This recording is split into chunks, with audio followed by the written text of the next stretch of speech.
Good morning, friends. Hello, hello.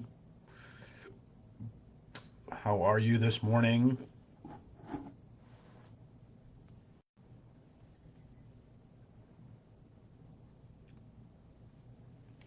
Oh, a little hard rock. Love all. Mug this morning. Good morning, Vicky. Hello, hello. Morning, John. Glad you're here. How are you? Morning, Kristen. So glad to see you here. Hope you're doing well. Good morning, everyone. As is our way, we're just waiting for our notifications to click in and folks to assemble. So hope everybody is staying cool in these days. I think it's getting warm today, and that's a gift. Good morning, Cynthia. I hope you're well. That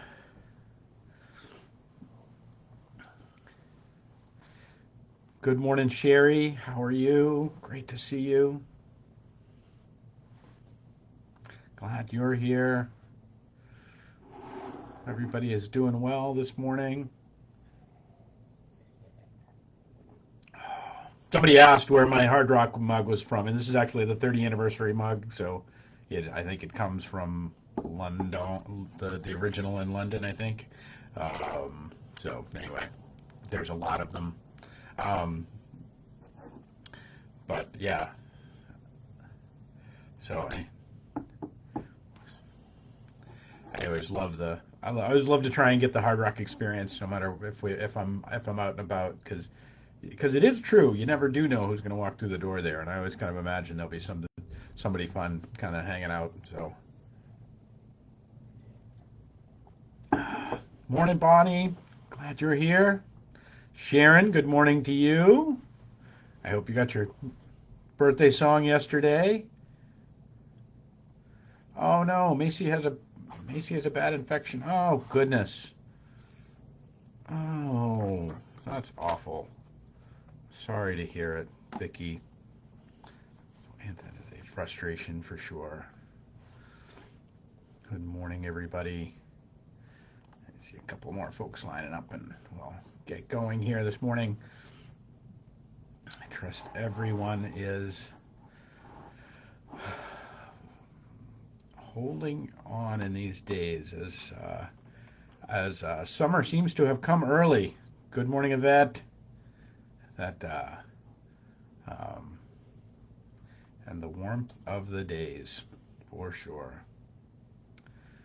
All right. I did. Thank you. Very good. Excellent. So, all right. Good morning, everybody. Let's get going. It is this day, the 9th day of June, on this Wednesday, and I want to welcome each of you here. I hope you're well. I hope that you are cared for.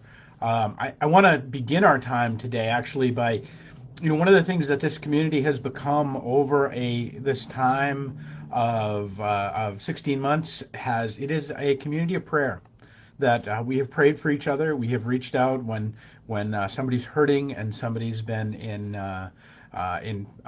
pain or in difficulty. So I want to. So I'm gonna. I have some folks I want to pray for this morning, so I want us to begin there because it's a part of what we're going to talk about today about being face to face and heart to heart. Um, I want to first continue to lift up Faye in our prayers. Faye Davis. Good morning, Irene. Glad you made it here.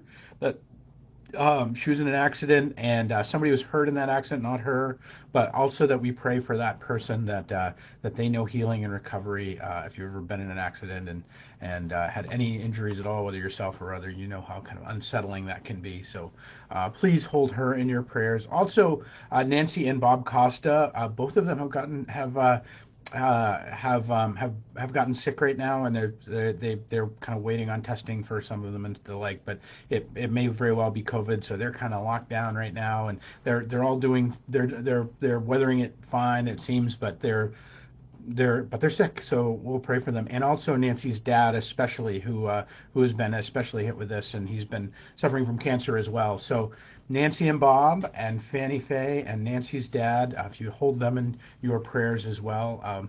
Also, our dear one, Deb Votrin, this is the anniversary of a big loss for her, and so that we might pray the peace that surpasses all understanding descend upon her and her family today. And we'll pray for Macy too, that Macy be healed and well and whole. So I just wanted to begin here just and it sounds like you as well, Vicky, that we'll hold you in our prayers for for the challenges of your days. I want to begin here because I want to begin with one of the shortest books of the Bible, and it's funny that nobody quite knows which the shortest book of the Bible is because it all depends on how it gets translated. So sometimes it's the third letter of John, called Third John, and sometimes it is the second letter of John.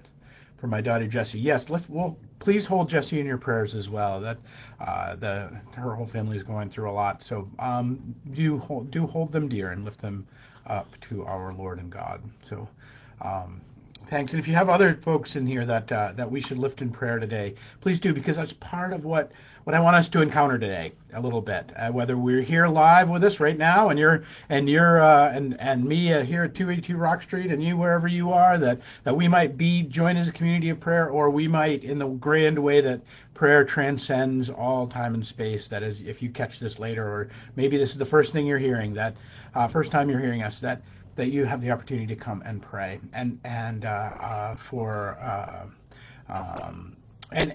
because there is this way of coming to things face to face, coming to things heart to heart, and it's what we talk about when we talk about. Good morning, Amy. When we talk about these shortest books of the Bible.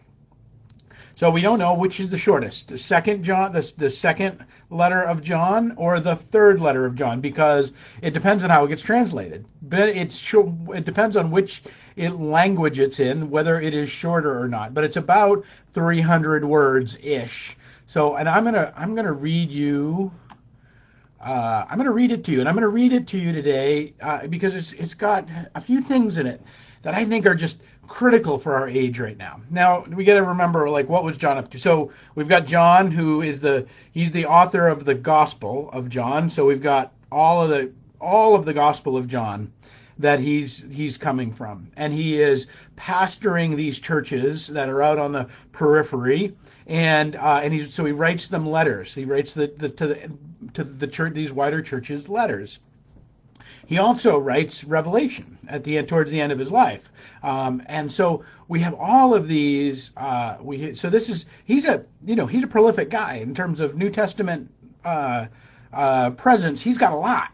So you've got but he has the first, his first letter of John, second letter of John, third letter of John, and the second letter is considered the shortest, depending on how you measure.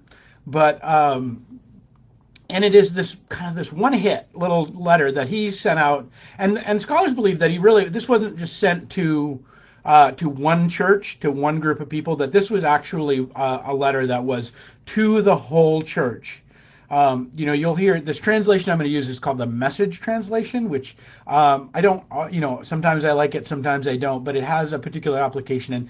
And if you want to get out of the staidness of Scripture and kind of hear it with a new way, the Message is a great way to do that. And so I want to give it to you in a little different way than maybe you've heard it before.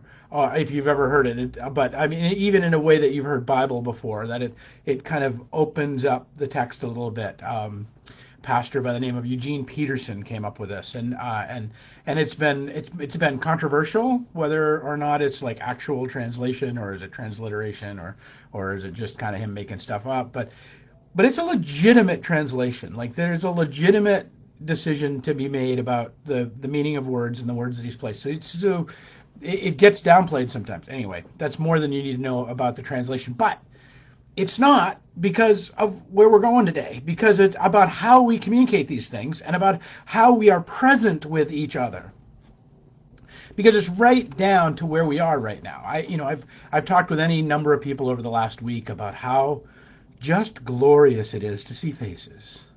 Like how glorious it has been for them to see face to face, to encounter one another face to face, and how beautiful that has been, and how much just a cool drink of water for their soul, the experience of being able to have a conversation and see the inflection of one's face, and as we've kind of put this, and it's interesting. It wasn't like when the people first kind of stepped into it, but there seems to be, at least in my encounters with people, this growing appreciation for what had really been lost over this time of masking and all that was required to be done.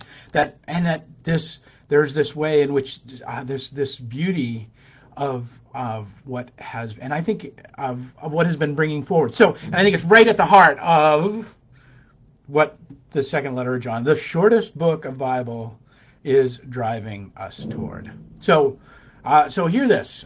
This is, again, the Message translation. My dear congregation, I, your pastor, love you in very truth. I am not alone. Everyone who knows the truth that has been taken up permanent residence in us loves you. Let grace, mercy, peace be with us in truth and love from God the Father and from Jesus Christ, Son of the Father. I can tell you how happy I am to learn that many members of your congregation are diligent in living out the truth, exactly as commanded by the Father. But permit me a reminder. And this is not a new commandment, but it's simply a repetition of our original and basic charter, that we love each other. Love means following his commandments, and his unifying commandment is that you conduct your lives in love. This is the first thing you heard, and nothing has changed. There's a lot of smooth-talking con artists in the world who refuse to believe that Jesus Christ was truly human, a flesh and blood human being. Give them their true title, deceiver, antichrist. And be very careful around them so that you don't lose out on what we've worked so diligently in together. I want you to get every reward you have coming to you. Anyone who gets so progressive in his thinking that he walks out on the teachings of Christ and walks out on God. But whoever stays with the teaching stays faithful to both the Father and the Son. If anyone shows up who doesn't hold to this teaching, don't invite him in and give him the run of the place. That would be to give him a platform to perpetuate his evil ways and making you his partner. I have a lot more things to tell you, but I'd rather not use paper and ink. I hope to be there soon in person, that we can have a heart-to-heart or face-to-face talk that will be far more satisfying to both you and me. Everyone here in your sister congregation sends greetings. I know that was a little long for our reading today, but it's so rich and so beautiful that we might have the chance to come and hear this word of John to the church, because it's a word that endures today. I mean, this is 2,000 years ago. John is writing to his congregants, and yet, if I were to pen a similar letter to all of you, it would not go unwasted. Because hear what he's saying. Hear the core of what's I was saying. He's saying that love one another and stay with loving one another. But there's a thing that gets in the way of it, which is this understanding, which is this belief that, and this was one of the big things that was going around in John's day, this kind of Gnostic idea that Jesus was just a guide, like a lot of guys. That there was this that God was not really incarnate in the flesh. And there's a lot of different ways that got understood, but that Jesus Christ was truly human and a flesh and blood human being. That it was more fantasy, more ghost, and again, these are critiques we hear today for sure. But why is that? Why? Like, this is what I wanted us to drive at today, is why is that so critical? Why is that so elemental?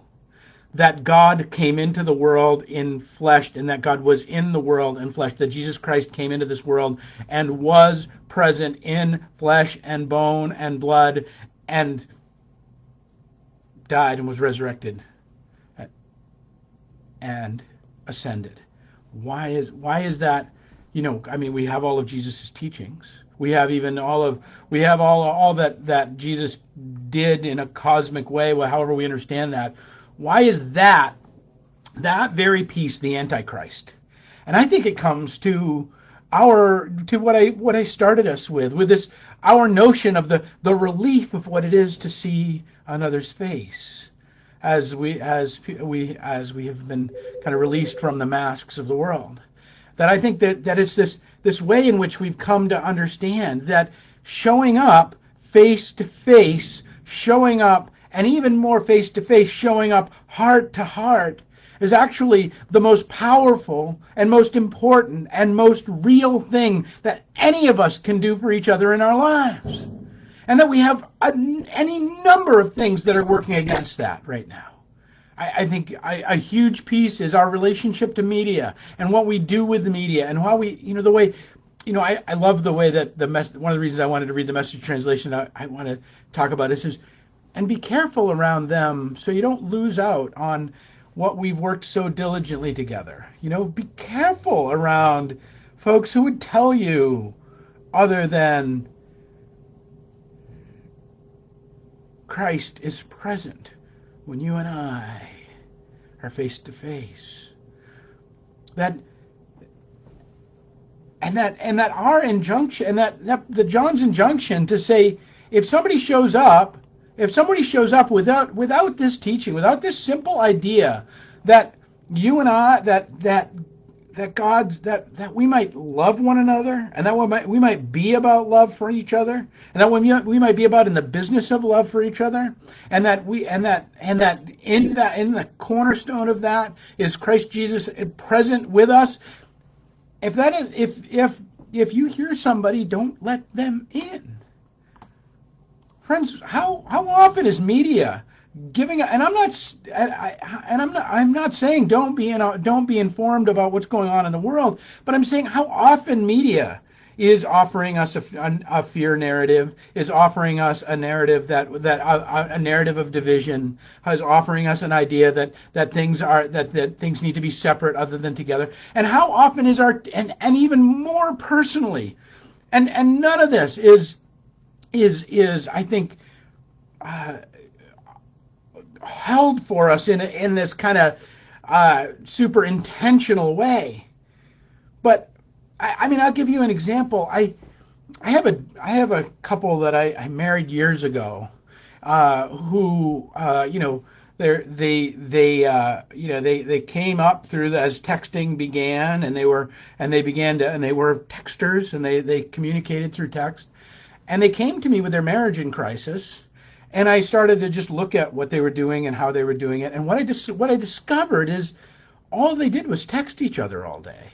And that through the course of that texting, because they both had jobs and they both worked, and so they would text each other, but through the course of that texting, through the course of their interactions, there was misunderstanding on top of misunderstanding. So by the time they got home at 5 o'clock, they were ready to rumble. And that every night turned into this huge battle because they had stored up all of these stabs at each other that were not even stabs. They were simply misunderstandings because of the fact that they were trying to take these big emotional things, big things, and instead of doing them face to face, instead of holding them heart to heart, instead of holding to that which John is driving home in his second letter is that Jesus Christ came into the world in flesh and bone to be with us, and that our job is to come into the world in flesh and bone to be with each other and to love one another.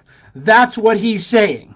He's saying, and when we get into other ways of communication, when we get into other ways of being, when we get into other ways of interacting, we lose something, and we get into dangerous territory. I have spent, I have stayed with this platform of being live. I've stayed with this platform of being here, and so that you see my face, and I wish I could see yours, but I can't. But I often say to you, your digital little faces over there are a great encouragement to me. You've heard me say that before if you've been around at all, and I continue to hold that true because they are. Because they are little tiny icons of the human being that I know is there and whom I love. And whom I love. And so too, whether you're joining us in kind of the ethereal way, or you're kind of like Doris. So Doris tells me every week, she's like, I'm there, but I don't say anything. So Doris, this is for you, that we might stand in relationship to each other, face to face and heart to heart, with all the things that matter. Think about this. John is going to get on a donkey and get on a boat and travel over horrible roads and sleep on the ground so that he can go and have a face-to-face conversation with the church and the people that he loves. He's going to make huge personal sacrifices to do that. And he doesn't. And the reason we have the shortest book of the Bible is because he has things he wants to say to them that he will not put in a pen because they are too sacred and too important. That couple I was telling you about, they didn't make it. They got divorced, and they got divorced badly. And a huge part of that, when I sat with them in my office, and I said, the first thing you need to do is stop texting. I said to them, if you text more than 3 words to each other, stop. Pick up milk. Okay. That's it. Other than that, stop it. Because you are inviting into, and I really truly believe this. This is not just hyperbole. This is not just metaphor. You are truly inviting into the Antichrist into your relationship when we create that kind of static and that disconnection. Because we are, and again, don't get overly worked up about the Antichrist thing, because the Antichrist is what is it? It is the opposite of the Christ. God comes from the heights of heaven into the depths and the bowels and the worst place in the world and experiences everything in between so that you and I might have the ability to stand face to face and heart to heart, because God stood face to face and heart to heart with us. That's the whole of it. That's the whole of our relationship. That is the whole purpose of the gospel. That is everything that it's pointing to, is that we might enter into this relationship. It's not about moral teachings. It's not about a better way to be. It's not about living your best life now. Thank you, Joel Osteen. It's not about any of that. It is about the relationship that God comes to have with us. And by virtue of that, we as his children have the opportunity to have the relationship with each other in this, heart to heart and face to face. That, I apologize that, of 16 months, this has been the only face you've been able to you might have been able to contend with in terms of 11:11s. I kind of thought of trying to get some other voices in here, but this is you're stuck with this one. But it is critical to me that you got to see my face, and then I got to see your face in whatever tiny little icon way over there that it's happened. And I grant you, it is imperfect, and that whenever we get into that place that is not quite there, we invite in a little bit of the Antichrist. We leave the door cracked for something malevolent to come in that would do the opposite of what Christ has come to do. That's all the Antichrist means. So don't get like all Dame, I did it for you, Davey. Like don't get all that into it. Understand that it is at its heart the disconnection between you and I, the disconnection between the static that will grow. And that as wonderful as these platforms are, and as wonderful as it has been for us to continue to communicate, and as wonderful as it is that the people I have been talking to are so overjoyed to be able to see the faces of others in these days, in these days now, that in all of that, at its heart and at its core, is about this journey of God coming to talk with us heart to heart and face to face.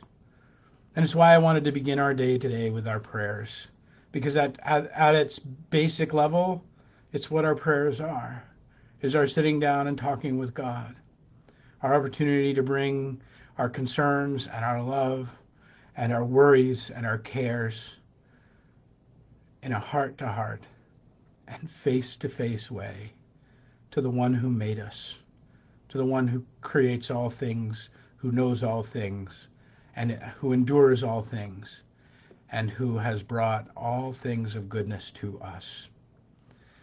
Friends, this is my hope for you today, is that you will say some prayers for those on our prayer list, that you will say prayers for those on your prayer list, but more than that, that you will remember this, the world of the ways in which we come disconnected from the face to face, and that it's my hope that as your world is opening up a little bit, or I certainly hope that it is, that you are finding that joy again, that you are rediscovering or perhaps noticing for the first time the wonder and the beauty of being face to face and heart to heart with each other, because that is the way which we are made to be in God's image. All right, friends, that's my hope for all of you in these days ahead. We'll pick it up tomorrow with another 11:11. I hope all of you have a blessed and good day. Peace and grace.